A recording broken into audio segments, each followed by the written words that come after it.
नमस्कार, आप देख रहे हैं यूपी टीवी 7 सच की तह तक। नमस्कार, आप देख रहे हैं यूपी टीवी 7 सच की तह तक। कानपुर में नाबालिग बच्ची से पुलिस की बातचीत। नाबालिग बच्ची के अनुसार पुलिस ने बस जुबानी से बात की और नाबालिग बच्ची की शिकायत है कि गुंडे ने घर में घुसकर रेप का प्रयास किया, दारू से नहलाया और एफआईआर की जगह दरोगा जी बोले जब भी तुम आती हो तो बस एक ही एप्लीकेशन के साथ आती हो कि तुम्हारे साथ रेप हुआ है। एसपी ने शुरू कराई जांच। थानेदार बोले कि चलो मेरे साथ जीप में बैठो, मैं तुम्हें पूरे कानपुर में लेकर चलता हूं और देखता हूं किसकी मजाल है, कौन तुम्हें परेशान करता है। कानपुर पुलिस का रवैया देखकर महिलाओं और बच्चियों के साथ जो इस तरह के अपराध हो रहे हैं, अपराधियों की हमसफर ऐसा लगता है कि हो चुकी है। पुलिस इस बच्ची के बयान के अनुसार, तभी तो वहां के थानेदार बच्चियों से ऐसे बात करते हैं कि जैसा कि इस लड़की ने बयान किया, जिसे सुनकर बड़ी दया आती है इस लड़की पर कि एक गुंडे से अपनी इज्जत को बचाती घूम रही है। नाबालिग बच्ची 50 दिनों से थाने के और एसएसपी कार्यालय के चक्कर लगा रही है। गुंडा 2 बार घर में घुसकर बच्ची से रेप का प्रयास भी कर चुका है। उसको सरेआम दारू से नहलाकर बाल घसीटते हुए मारता भी है। आरोपी के डर से घर वालों ने उसकी पढ़ाई तक छुड़वा दी है, लेकिन चौकी इंचार्ज उससे ये कहते हैं कि जब भी तुम आती हो एक ही तरह की एप्लीकेशन लेके आती हो कि तुम्हारे साथ रेप हुआ है। सबसे रवैया अगर देखा जाए तो थानेदार साहब का दिखता है, जो गुस्से में कभी कभी झुल्ला कर बोल देते हैं कि तुम्हारे पास बस और कोई काम धाम नहीं है, तुम एक ही चीज लेकर आती हो जिसका कोई खास सबूत या कोई गवाह देखने को नहीं मिलता है। उन्होंने ये भी कहा कि तुम मेरे साथ चलो, जीप में बैठो, मैं देखता हूं कि पूरे कानपुर में कौन तुम्हें छेड़ता है, कौन परेशान करता है। इन शिकायतों पर अब एसपी ने खुद जांच के आदेश दिए हैं। कानपुर एसएसपी के ऑफिस में अपने अपाहिज नाना और नानी के साथ आती है ये 15 वर्षीय नाबालिग लड़की। कानपुर पुलिस की वो बातें हकीकत बयान करती हैं इसके स्टेटमेंट के अनुसार कि जिसे सुनकर दया आ जाती है इस बच्ची पर कि इस बच्ची के साथ 15 जुलाई को काकादेव के इलाके के दबंग गुंडे शनि ने घर में घुसकर रेप करने की कोशिश की। कपड़े फाड़कर दारू से नहला तक दिया और शोर मचाने पर बाल घसीटकर मारा भी, लेकिन पुलिस ने ना उसकी एफआईआर लिखी और ना ही उस गुंडे को पकड़ा।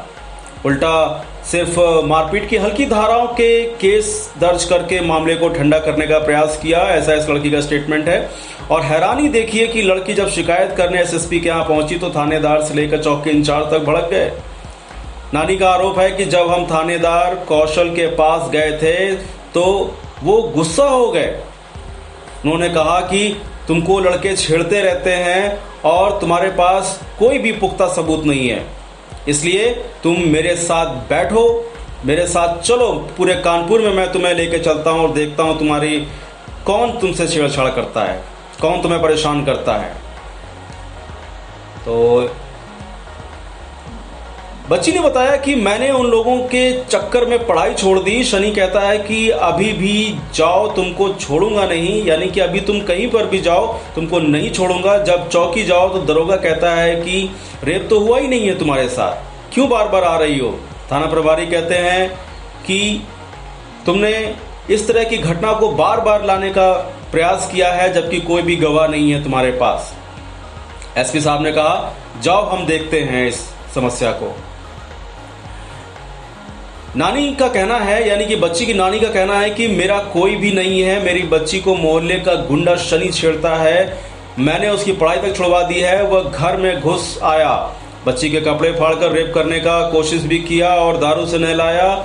हम जब थाने गए तो कौशल दीक्षित जी इंचार्ज जो है वहां के, वो ये कहते हैं कि आपकी इस घटना को हम अवश्य देखेंगे, हमारे साथ बैठिए, हम देखते हैं आपकी इस समस्या को कि कौन ऐसा कर रहा है।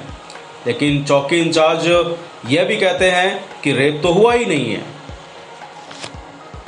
ये लड़की काकादेव के अंबेडकर नगर इलाके में अपनी नानी के साथ रहती है। लड़की के माँ बाप बचपन में ही अलग हो गए थे, तब से नानी ने ही इसे एक पाला पोसा है और एक छोटी सी दुकान के सहारे इसका पालन पोषण किया है।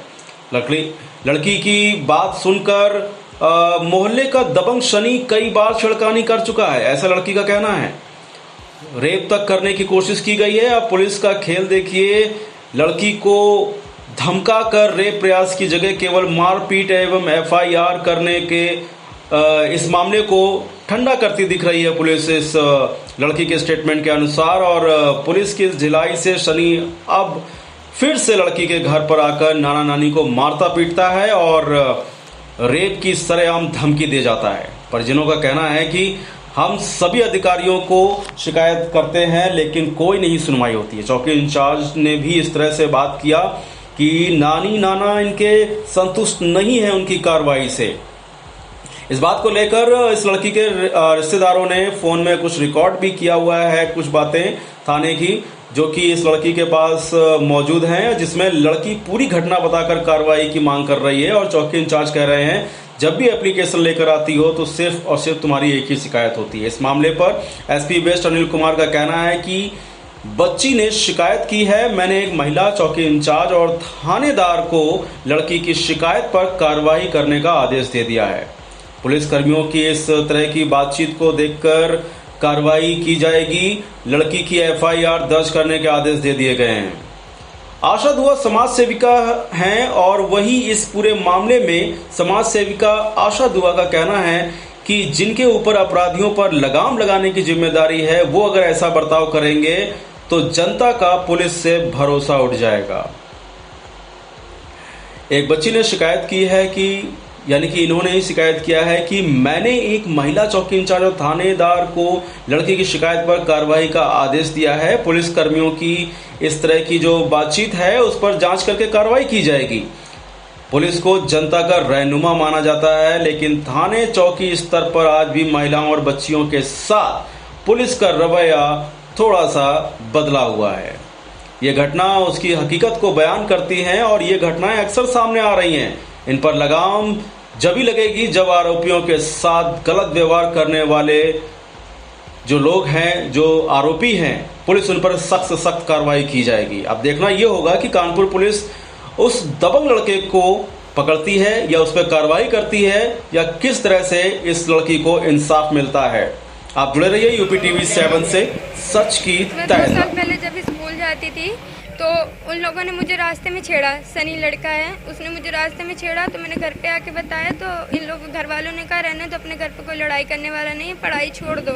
तो पढ़ाई छोड़ दी। फिर अभी 2 महीने पहले मैं अपनी दुकान है हम लोगों के यहाँ परचून की, तो उस पर बैठी हुई थी। उसने मेरे बाल पकड़े रोड पे घसीटते हुए ले गया, उसने रोड पे मारा। और जब मैंने अपने बचाने के लिए मैं भागी अपने घर की तरफ तो देरी से मैं टकरा के गिर गई और वो मेरे घर पे घुस के आया। उसने मेरे कपड़े फाड़ दिए, मुझ पे दारू डाली और बोलता है सीधी तरह नहीं मानोगी तो आपकी रेप करूँगा। जब मैं यहाँ एसएसपी के पास आई उन्होंने मुझे कहा कि जाओ थाने जाओ, मैं देख लूँगा। जब मैं थाने गई तो कौशल दीक्षित मुझे 6 बजे बुलाया, 9 बजे तक रात में बैठाए रहे। कहते हैं मैं अभी आता हूँ अभी आता हूँ। जब वो आए तो मुझसे बोलते हैं कि चल तू मेरी बैठ गाड़ी में, देखो तो कितनी सुंदर है जो बिना तेरी मर्जी के कोई पूरे कानपुर में तुझे छू ले। उन्होंने ये बात बोली। उसके बाद अब अधिकारियों से मिली तो फिर क्या बोला गया? अधिकारियों से फिर जब मैं मिली फिर उन्होंने थाने भेज दिया। जब इस बार मैं थाने गई, हाँ, तो अब उनका क्या तो उन्होंने ये मुझसे बोला जरा अपने मुंह से दुपट्टा हटाओ, देखिए तुम कितनी सुंदर हो जो तुम्हारे साथ छेड़खानी हुआ करती है, और जब तुम एप्लीकेशन लेके आती तब तुम्हारे साथ रेप ही हुआ करता है। अब क्या चाहते हो आप? हम ये चाहते हैं कि सनी के साथ साथ जो पुलिस वालों ने बदतमीजी की है उनके ऊपर भी कार्रवाई हो। कल आप पुलिस से मिलने आई थी, हाँ। तो एसपी से क्या आपको बोला गया है? एसपी ने कहा कि ठीक है जाओ मैं देखूंगा। उन्होंने फिर कल यही बात बोली। उन्होंने एक लेडीज को बुलाया, वो पुलिस वाली है, उन्होंने को बुलाया, वो आधी रास्ते में लेके गई। कह रही ठीक है मैंने तुम्हारी पूरी बात सुन ली है, उतरो जीप से, मैं आऊँगी कल, आज तो मैं कार्रवाई नहीं कर पाऊंगी। और उन्होंने बोला था मैं 9 बजे आऊँगी, अब 12 बजे नहीं आ रहा, कोई मेरे घर नहीं आया। और जब मैं फिर से अभी यहाँ पे आ रही थी तो वही सनी नाम का लड़का मेरा पीछा करते हुए मुझे परेशान किया। जिस तरीके से आपके साथ बर्बरता की गई है, उसके बाद पुलिस द्वारा लगातार आपके साथ बर्बरता की गई है, तो इससे क्या लग रहा है कि पुलिस पर भरोसा आप कर सकते हैं? उठ गया है मेरा विश्वास उनसे। मुझे नहीं लगता कि कोई मेरी मदद करेगा। आपकी पढ़ाई का क्या है? पढ़ाई मैंने 2 साल पहले उसी लड़के के पीछे छोड़ दी। मैंने सारी बात एसएसपी सर को बताई थी। 8 क्लास में पढ़ती थी। शुक्ला। ये मेरी लड़की पढ़ती थी, राजकीय विद्या कॉलेज में पढ़ती थी। वहाँ जाके इसकी फ़ोटो वोटो खींचता था, दौड़ाता था। तो ये भागते आती थी घर में, मम्मी ऐसा हमसे बताती थी, हम बच्चों से नहीं बताते क्योंकि पढ़ाई इसकी बर्बाद हो जाएगी। तो इसको फिर पता चल गया मेरे उनको देवर को, तो वो कहने लगे घर पे बैठो, कहीं नहीं जाओगे तुम पढ़ने।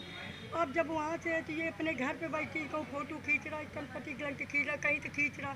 तो ये बाहर बैठी थी, आया बाहर पकड़ के इसके ले गया सड़क पर। जैसे इतने हम चिल्लाने लगे, मेरी इतनी चोटें आई, ये घर में भगी तो इसके ऊपर पसड़ गया, इसके कपड़े सब फाड़ डाले। कही रहे कि अभी तो बच गई, तू जब बचाने लगा तो इसको बचने नहीं देंगे, तेरे साथ बलात्कार करेंगे, दारू डाल दिया, तेरे पेट्रोल डाल देंगे। तो इसको कड़ी सजा मिलनी चाहिए। अधिकारियों से आप मिली? हाँ मिली, तो ये यही भाषा बोली उन्होंने कि आप आइए यहाँ पे पांडव नगर। तो हम लोग पहुँचे वहाँ पे, तो कह रहा है कि आप मेरी गाड़ी पे बैठिए और देखो कितनी सुंदर तू है, तो तुझे लड़का छेड़ते हैं, तू इतनी सुंदर है। अब आप क्या चाहती हो? हम चाहते हैं कि पुलिस वाले के ऊपर अब हमारा विश्वास भरोसा उठ गया उनके पास, तो क्योंकि बदतमीजी करते, गाली देते हैं और उल्टा फिर बोलते हैं। तो इनके खिलाफ करिए और भरत दोस्त सनी और बॉबी प्राण के ऊपर करिए। सनी और बॉबी ये लोग क्या करते हैं? ये इनके बाप ठेकेदार है, प्राण ठेकेदारी करता है, उसका बाबा ठेकेदार, इसका लोडर चलाता, अपना मोटरसाइकिल गुंडे से घूमता, विजयनगर के लड़कों के साथ घूमता, बहुत गुंडे उसके साथ में। आप कार्रवाई कैसे करें? कह रहे मेरी लड़की 15 साल की, इसको आपको बचाना है भैया। हम हाथ जोड़ के कह रहे मेरी बिटिया की इज्जत बचा लो, बस नहीं पढ़ नहीं पा रहे। ये बहन है तुम्हारी, इसको पढ़ाना चाहती थी, पढ़ नहीं पा रहे गुंडों के पास। क्या नाम है आपका और क्या मामला है? जी, मेरा नाम अनीता दुआ है और मेरी लक्ष्य के नाम से महिला संगठन है। जी, क्या मामला क्या है? मामला ये है, आज से 2.5-3 महीने पहले की बात है। ये बच्ची मुस्कान है, जो जिसकी एज है 15 साल की है। इसके साथ में वहीं के रहने वाले कुछ दबंग लोगों ने इसके घर में घुस के इसके कपड़े फाड़े, इस पर शराब उड़ेल दी, इसके हाथ रेप करने की कोशिश की। उसके बाद में ये अपने को किसी तरह लोगों ने आके बचाया। उसके बाद ये थाने में गई। थाने में जाने के बाद में वहाँ के जो SHO साहब हैं, वो बोलते हैं कि तू इतनी खूबसूरत, चल मेरी जीप में बैठ और तेरे को पूरा शहर घुमाता हूँ, तेरी मर्जी के बिना कोई तुझे कैसे छेड़ लेगा। आप हमें ये बताइए, पीड़ित कहाँ जाएगी? पीड़ित थाने में ही तो जाएगी ना। तो थाने में अगर उसको इस तरह का जवाब मिलता है तो वो कहाँ जाए बताइए? हम भी पूछना चाहते हैं SSP सर से, वो कहाँ जाएगी? उसके बाद में चौकी इंचार्ज, अब जो नए SHO आए हैं, उन्होंने बोला कि उस दिन 2 दिन पहले ये गई, उसको बोलते मुंह खोल के दिखा तू कितनी खूबसूरत है जो तेरे साथ छेड़छाड़ होती है। क्या आज हमारी महिलाओं के साथ में इतना बड़ा अपमान कर रही है पुलिस? क्या पुलिस के खिलाफ कार्रवाई नहीं होनी चाहिए? आप क्या कार्रवाई चाहते हैं? हम चाहते हैं कि पुलिस के खिलाफ सबसे कार्रवाई होनी चाहिए। पहले पुलिस के खिलाफ होनी चाहिए। सनी के खिलाफ, वो दबंग है, उसको आप साथ में बैठाते हो और पुलिस के सामने वो दबंग इतना है कि इस बच्ची को हाथ उठा के मार रहा है। जो जिस दबंग युवक का नाम लिया जा रहा है आप लोगों द्वारा, वो क्या करता है और कहाँ रहता है? वो इस बच्ची के घर के पास ही में रहता है और वो लोडर चलाता है। आप ये बताइए, एक लोडर चला, क्या आप जो अपराधी किस्म के लोग हैं उनकी पैरवी करोगे या जो पीड़ित है उनकी पैरवी करोगे? क्या लग रहा है पुलिस का संरक्षण प्राप्त है उसको? बिल्कुल उसका संरक्षण, क्योंकि उसके सामने वो इस लड़की को मारने के लिए खड़ा हुआ। तो आप क्या समझते हैं?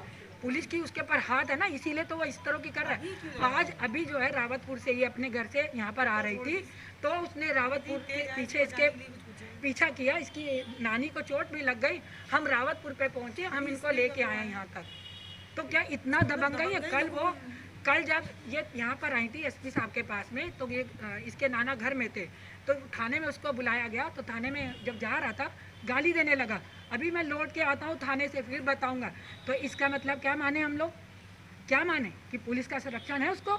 इसी तरह के ये काकादेव थाने क्षेत्र का मामला है। हम चाहते भी कार्रवाई होनी चाहिए, सनी पे भी कार्रवाई। अगर नहीं होगी तो हम आंदोलन करेंगे, मुख्यमंत्री तक जाके अपनी बात रखेंगे। काकादेव से एक पीड़ित आई है जिसका कहना यह है कि उसके साथ जो दबंगों द्वारा जो है वो बर्बरता की गई है, कपड़े फाड़े गए, शराब से नहलाया गया है। इस पूरे प्रकरण में क्या कार्रवाई की जा रही है? उसके लिए मैंने थाना प्रभारी को स्पेशली फ़ोन करके उनको बताया हूं और उस पूरे प्रकरण की जांच करने का भी आदेश किया गया है और उसमें सत्यता पाने पर तुरंत अभियोग दर्ज होगा और जो लोग भी इस तरह के अगर कृत्य किए होंगे उनके विरुद्ध कठोर कार्रवाई की जाएगी। सर, पुलिस कर्मियों के ऊपर तत्कालीन एसएचओ के ऊपर आरोप लग रहे हैं, उस पर क्या कहेंगे? उसके लिए मैंने उनके परिवार को बता दिया है कि अगर उनको किसी प्रकार का किसी के विरुद्ध कोई शक हो रहा है तो वो अभी वो दें, प्रार्थना पत्र दें, उसकी जांच कर हमारे श्रीमान वरिष्ठ पुलिस अधीक्षक महोदय वैधानिक कार्रवाई उनके भी विरुद्ध करेंगे।